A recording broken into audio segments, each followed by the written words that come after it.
तो फिल्म की शुरुआत में हमें एक गैंगस्टर को दिखाया जाता है जिससे पूरा शहर डरता था। पर अब जैसे उसकी हुकूमत खत्म होने वाली थी क्योंकि शहर में एक और गैंग भी उभर आया था जो तेजी से अपनी दहशत फैला रहा था। बॉस को ये बात सुनकर इतना गुस्सा आया कि वो ये बात सुनाने वाले के मुंह में छुरी रखकर उसका मुंह ही एक तरफ से चीर देता है। इसी गैंगस्टर के घर के बाहर अब हम सकाटा को देखते हैं जो पाइप से टेरेस पर चढ़कर धड़ाधड़ इस गैंगस्टर के आदमियों के साथ फाइट करके उन्हें मारने लग गया। फिर उसने अधमरे बॉडीगार्ड को पकड़ा और सीढ़ियों से ऊपर चढ़ते हुए गार्ड्स पर गिरा दिया जिससे सबके सब ढेर हो गए। अब तक गैंगस्टर को भी हमला होने की खबर मिल चुकी थी। वो इस सिचुएशन से भागने के लिए जान बचाकर गाड़ी में आता है तो देखता है कि ड्राइवर पहले से ही मारा जा चुका था। उसने अब कमरे में आकर अपने ड्रॉ से गन निकाली जब तक सकाटा भी घर के अंदर आ गया। उसे रोकने के लिए इस गैंगस्टर का राइट हैंड उससे फाइट शुरू कर देता है और अपने सामने आने वाली हर चीज से सकाटा के ऊपर वार करते हुए उसे रोकने में कामयाब भी हो जाता है। अब उसने सकाटा का किस्सा ही खत्म करने के लिए एक नुकीली चीज भी उठा ली और सकाटा को नीचे गिरा लिया। इससे पहले कि वो सकाटा को स्टैप करता, सकाटा ने पास पड़ा एक चाकू उठाया और उसका हाथ ही काट डाला और फिर गया उसके बॉस के पीछे जो गन ताने खड़ा था। सकाटा के सामने आते ही उसने धड़ाधड़ गोलियों से उसे भून डाला। ये तो देखा ही नहीं कि गोलियां उसने हड़बड़ी में अपने ही आदमी पर चलाती थी जिसे सकाटा ने अपनी शील्ड बनाया था। और अब सकाटा उस पर हमला करने के लिए बढ़ता है और गोली चलाकर आदमी को मारकर पूरे गैंग का किस्सा ही तमाम कर देता है। गैंग का बचा अब एक बंदा पीछे से सकाटा के ऊपर हमला करने वाला था जिसके बारे में सकाटा नहीं जानता था। वो सकाटा को मारता इससे पहले ही पीछे से कोई उसके ऊपर ही गोली चला देता है। देखने को मिला कि ये फोजिटा था जिसके लिए सकाटा काम करता था। उसकी एक सिक्योरिटी एजेंसी थी और वो सकाटा को हायर करके ऐसे ही गैंग्स को खत्म करवाया करता था। लेकिन आज सकाटा रिटायरमेंट ले रहा था क्योंकि उसने फैसला कर लिया था कि वो अब अपना बचा हुआ टाइम अपनी फैमिली के साथ गुजारेगा।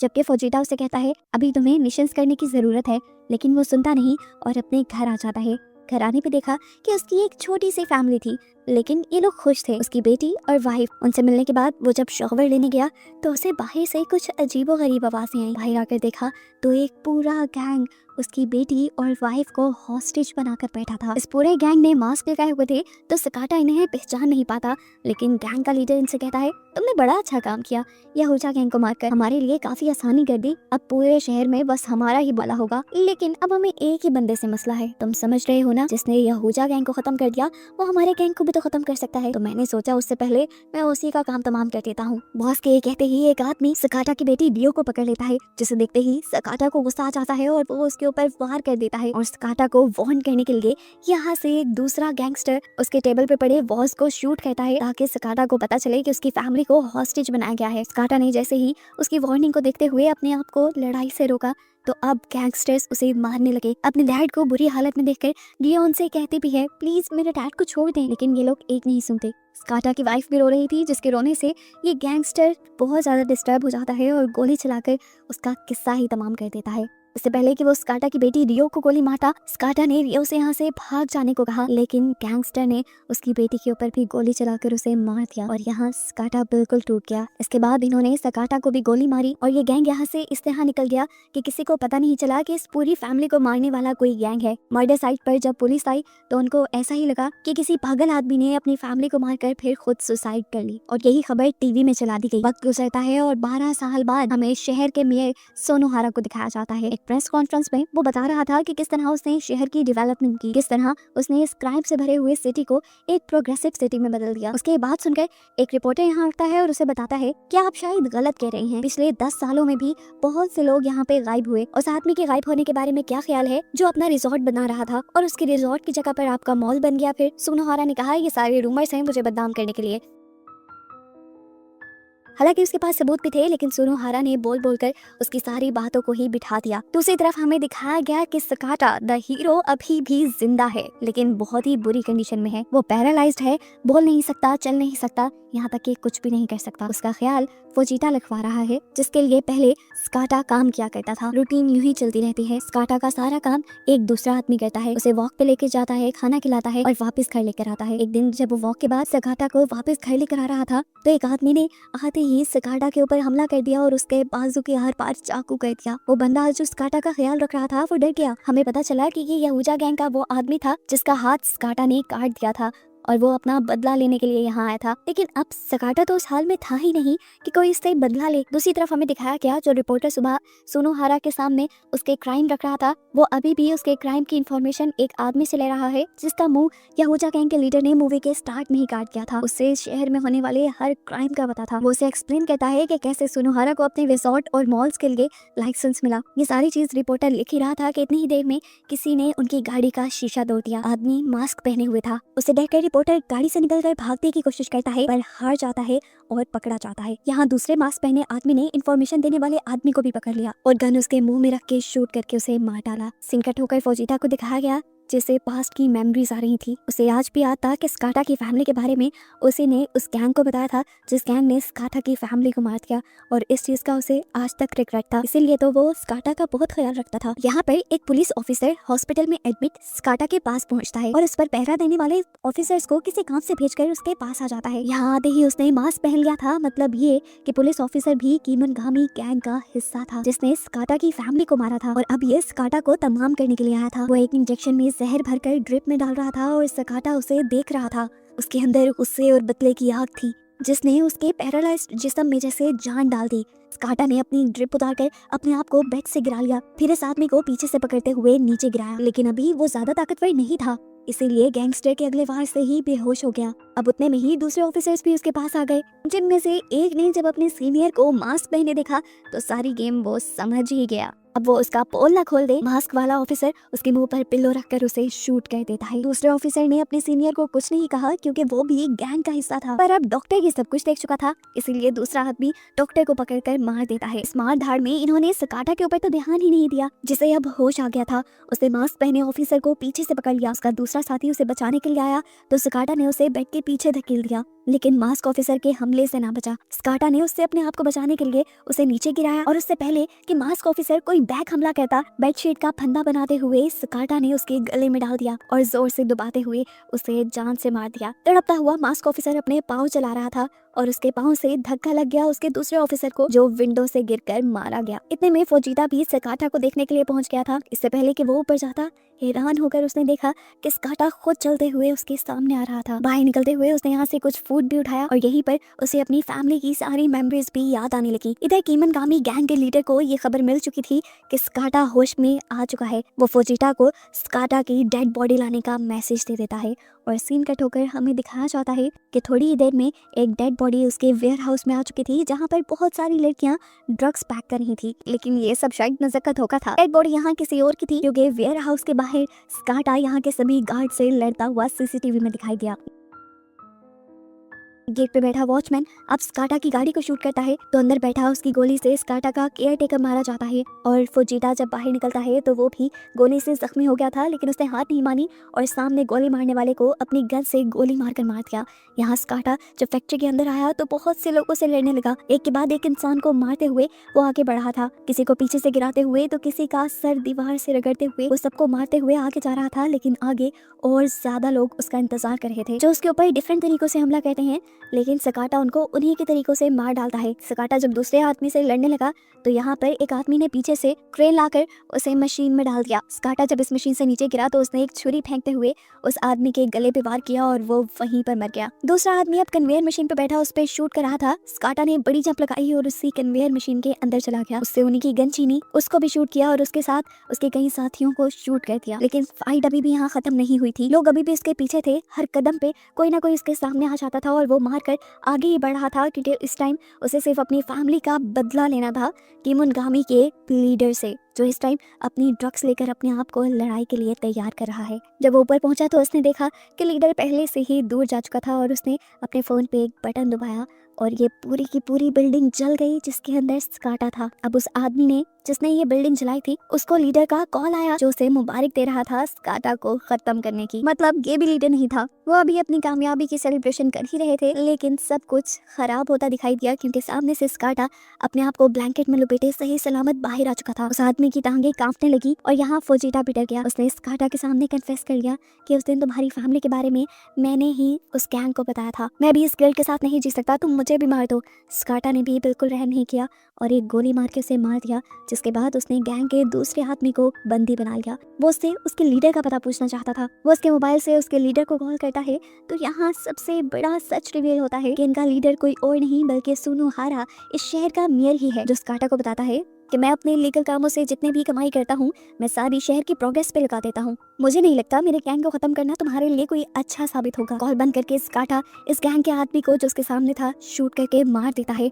और सुबह होने पर दिखाया जाता है कि पुलिस उन सारे हमलों को रिपोर्ट कर रही थी जो रात में हुए थे। बताया जा रहा था ये सारे हमले स्काटा ने किए हैं, सभी लोगों को स्काटा ने मारा है और वो खुद एक बम धमाके में मारा गया। ये सारी खबर दूसरी तरफ रियो देख रही थी। यस, रियो यानी स्काटा की बेटी जो अभी तक जिंदा थी और उसे कीमनगामी गैंग के ही एक आदमी ने पाला था। यहाँ इस आदमी को खबर मिलती है कि स्काटा अभी मरा नहीं है बल्कि वो छुपा हुआ है और किसी भी वक्त वो यहाँ पर आकर हमला कर सकता है। जबकि हम स्काटा को एक पुराने पुलिस ऑफिसर के पास देखते हैं जिसकी एक मर्तबा स्काटा ने जान बचाई थी और इसीलिए पुलिस ऑफिसर उसके लिए सारी खबरें लाकर दिया करता था। वो स्काटा को ये खुशखबरी देता है कि उसकी बेटी रियो उस दिन जिंदा बच गई थी क्योंकि कीमनगामी गैंग के उस लीडर ने उसकी बेटी को शूट नहीं किया था बल्कि उसके टॉय को शूट किया था।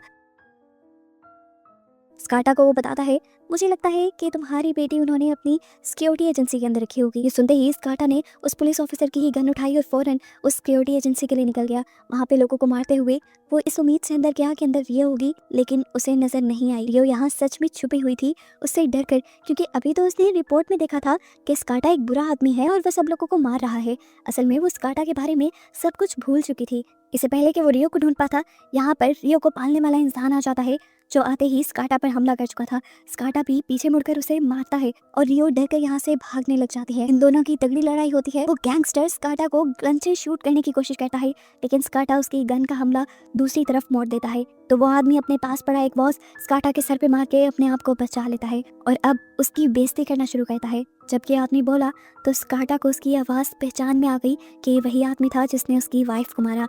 इससे पहले कि वो अपनी वाइफ का बदला लेता है इस आदमी को मारकर, पीछे से उसी की बेटी रियो आकर उसके ऊपर तीर से हमला कर देती है और स्काटा विंडो से नीचे गिर जाता है। नीचे गिरने पर स्काटा वहाँ से गायब हो गया था, क्योंकि हमें दिखाया गया कि स्काटा को उसका साथी पुलिस ऑफिसर यहाँ से ले जा चुका है। सेफ पॉइंट पे पहुंचकर वो स्काटा का तीर निकालता है और उसकी पट्टी करता है। तभी उसे सुनोहारा की कॉल आ जाती है जिसने सीसीटीवी के जरिए उसका पता चला लिया था कि वही स्काटा को लेकर भागा था। वो अब स्काटा को फोन देने को कहता है। सुनोहारा ने स्काटा से कहा अगर तुम अपनी बेटी को दोबारा देखना चाहते हो तो तुम रिजॉर्ट आ जाओ। बिना अपनी तकलीफ देखे स्काटा भी निकल गया। पहले वो अपनी खुफिया जगह पे गया, वहाँ से अपनी फास्ट कार और कुछ वेपन्स लिए और फिर निकल गया रिजॉर्ट के लिए, जहाँ दिखाया गया कि रियो को एक रूम में लॉक किया गया था। इसी रिजॉर्ट में सब लोगों को डिस्ट्रैक्ट करने के लिए स्काटा की खाली कार आती है, जबकि स्काटा दूसरी तरफ से इस रिजॉर्ट के अंदर एंट्री करता है। यहाँ पे मौजूद सिक्योरिटी गार्ड्स को मारते हुए वो आगे बढ़ता है और सीढ़ियों से ऊपर चढ़ने की कोशिश में लग जाता है।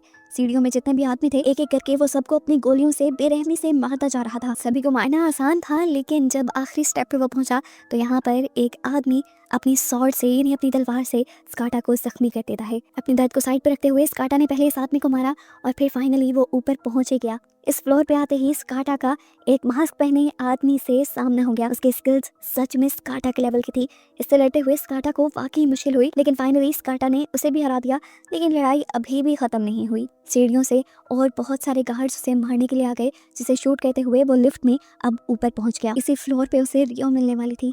रियो ने जब उसे देखा तो वो शॉक रह गई। रियो उसे पहचान नहीं रही थी। स्काटा रियो को देखकर बहुत ही ज्यादा इमोशनल हो गया था और उसकी इमोशनल डिस्ट्रक्शन का ही फायदा उठाते हुए पीछे से एक मास्क मैन उसके ऊपर हमला करके उसे बेहोश कर देता है। और तभी यहाँ एंट्री होती है सुनोहारा की। बाल पकड़कर स्काटा को ऊपर दिखाया जाता है और सुनोहारा उसे सुनाना शुरू करता है डीमन ऑफ द सिटी की कहानी, जो कि वो खुद ही था। वो स्काटा से कहता है इस डीमन को बिल्कुल रहम नहीं आता, देखो मैं अब तुम्हारी बेटी को मार दूंगा। वो अब रियो की गर्दन पर अपनी तलवार रख चुका था, जबकि स्काटा तड़प रहा था। ये सीन देखकर रियो को सारी चीजें याद आ जाती हैं कि किस तरह बचपन में भी उसके डैड उसे बचाने के लिए इन्हीं लोगों के सामने गिड़गिड़ा रहे थे और उस पर ऐसे ही गन तानी गई थी। वो अब अपने डैड को पहचान गई थी। इतनी देर में यहाँ टाकागोवा यानी वो पुलिस ऑफिसर जो हमेशा स्काटा की मदद कर रहा था वो भी पहुंच जाता है। यहाँ पर मौजूद कुछ लोगों को मारता है और स्काटा रियो की जान बचाने के लिए उसे यहाँ से भाग जाने को कहता है।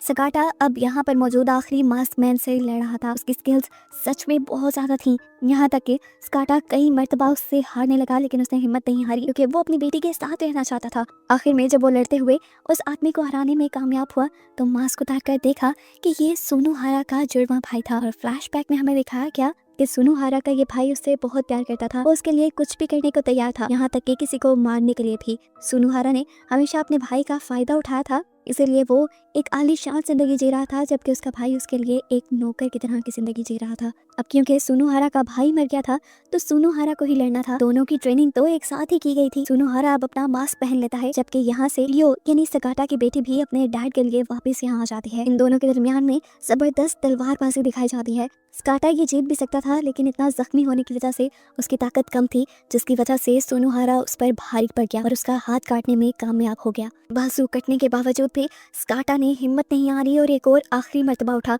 उसने डेमन ऑफ द सिटी यानी सुनोहारा के ऊपर हमला किया, जिससे उसका मास्क भी उतर गया और उसका सर भी जख्मी हो गया, जिसकी वजह से वहीं उसकी मौत हो गई। और ये सारी लड़ाई लियो ने अपनी आंखों से देखी। वो अपने डैड के कटे हुए हाथ को परेशानी से देख रही थी। इससे पहले कि वो अपने डैड के पास जाती, यहाँ पर वो इंसान आ जाता है जिसने रियो को पाला था। रियो उसे देखना भी नहीं चाह रही थी।